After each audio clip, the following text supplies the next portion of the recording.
Once in a while, I still have those strange dreams about being a complete failure. Maybe you know what I'm talking about.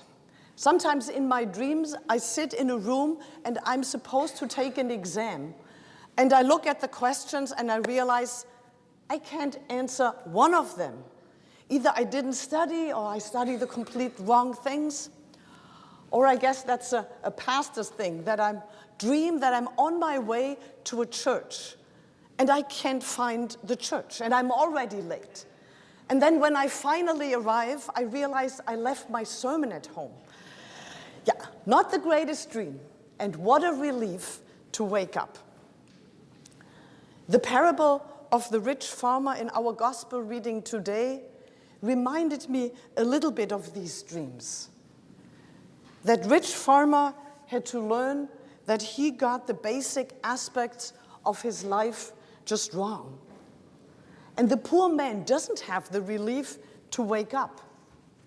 Instead, he's there with God, has to take a critical look at his life, and God is not happy what he sees and calls him a fool. When I was a young girl, I wasn't a big fan of this story. It seemed like such a harsh story, evoking the picture of a God who is rather strictly judging and not so merciful as we are used to hear about God. But over time, when I had to think more about the parable, I really started to appreciate the wisdom in it. First, let's remember that it's a parable, a story. And it's a story that tries to teach us a helpful lesson. And Jesus is surely not telling it to make us approach life and God with fear, wondering, will God catch us doing anything wrong, doing all the things that we shouldn't be doing? And it's a story that concerns most of us. It's about storing treasures, which I guess most of us do in one way or another. I think we all have a bank account, and we all watch the balance once in a while, taking a critical look at it. Our parents, grandparents, our common sense, our financial advisors, they all have taught us to be prudent with money, careful, and watch it and save some for a rainy day. And now we hear Jesus' parable, and we may wonder, how can we get that together? On the one side, not storing treasures. On the other side, of course, having a bank account. To think about that and somehow resolve that seeming contradiction and find out what Jesus really means, it's always good to take a look at the context. The telling of the parable is Jesus' answer to a request. Someone in the crowd said to Jesus, "Teacher, you tell my brother to divide the family inheritance with me." Jesus, however, refuses to enter a family squabble and instead uses the situation as an opportunity to teach about the seduction of wealth. Be on guard, he says, be on guard against all kinds of greed, for one's life doesn't consist in the abundance of possessions. Jesus gives us a warning because he wants us to lead a fulfilled life. And that's why in the verses right after the parable, Jesus talks about not being worried because we can trust that God provides for us. And so I tell you not to worry about the food you need to stay alive or about the clothes you need for your body.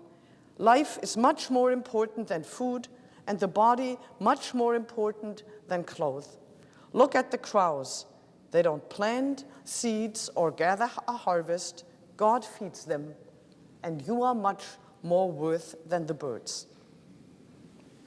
So when we look at the context and kind of at the whole picture, we can see that Jesus wants to reassure us that our lives with God are not another realm where we have to wonder if we are getting everything right and perfect, and not that he wants to give us more stressful dreams. Instead, Jesus is encouraging us not to worry, because God's priority is to help us lead a life that is good for us and for others. The rich farmer is not scolded because he was unlawful or because he was greedy. He actually even seemed a little surprised by his own wealth. So there's nothing wrong with having a good harvest. The trouble, for one, was his preoccupation with himself. When he thinks about his wealth, it's a lot of I and me and myself. This is what I will do. I will tear down my barns and build a bigger one. And there I will store my surplus grain, and I will say to myself, you have plenty of grain laid up for many years. He seems only concerned about his own well-being. Not even a family member or a relative or a friend is coming to his mind when he thinks about his future. And then he says, then I can take life easy, eat and drink and be merry. What God doesn't like about this is not eating and drinking and having a good time as such. It's the illusion that he himself can be in total control of his future. But of course, deep down, we already know that this is simply not true. In the end, life cannot be planned or controlled, and money cannot buy everything. So what Jesus is helping us realize is not that we should close all our bank accounts. It's that Jesus reminds us that there is more to life than earthly things. What the rich farmer didn't see or forgot is that true salvation comes from God, who loves us, guides us, even died for us, and promises us a new life with him. And to be reminded of that can be liberating. To get rid of stuff can be liberating, and we know that when we clean up. It feels good afterwards. Jesus' parable admonishes us to not get distracted by earthly treasures, because we know how tempting that can be and how destructive. I think over the last years, we have seen enough example of how abundant wealth can corrupt our human nature. When God said, "You fool, this very night your life is being demanded of you," it's not so much meant as a threat, but a reminder that our lives really belong to God, and that God has so much more in mind for us than earthly treasures. As I said, the rich farmer is not criticized so much for storing up treasures, but for not being rich towards God.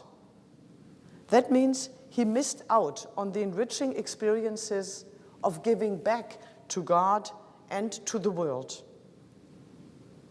To be rich in God is the opposite of being only focused on ourselves and our own personal well-being. To be rich in God means to be in relation. First of all, to be in relation with God and be connected to him. And that can take all kinds of different shapes and forms. It's to pray and try to listen what God has to say to us personally. It's to read in the scriptures, to participate here in worship, to sing God's praises. And to be rich in God means being connected to others. Here at Trinity, in worship, at coffee hour, in our ministries, in our groups, but also being connected in our different neighborhoods here in Hamilton, and to all children around the globe. To be rich in God is living out God's generosity that we ourselves have been receiving in so many ways. To be rich in God can involve forgiveness and generosity, gentleness and hospitality, and not only holding these values, but really living them out in our work and our free time, in our families and friendship, in our neighborhoods and cities. And not because we have to, but because we know being rich in God is the way where we truly recover the fullness of life that God has in mind for all of us. Amen.